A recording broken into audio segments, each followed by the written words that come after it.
سلام ماهی دلبر، فلفلک خورد میکنی، لیمو سنگ کجا میری نصف میکنی، سیر و سرشو میزنیم له میکنی، خورد میکنی، زیتون آره قاطی میکنیم ادویه ها رو،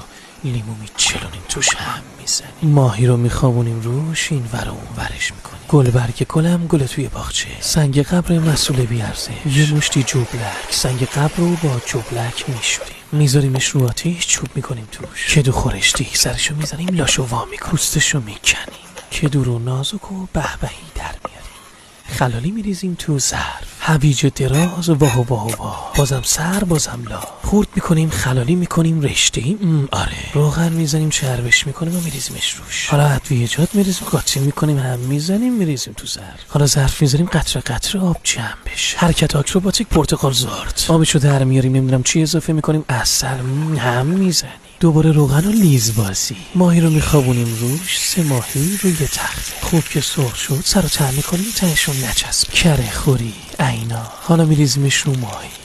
اصلا جونی شده باز خودش، آبشو جمع میکنیم، میذاریمش تو ظرف، بریم یه گوشه دنج میلش کنیم،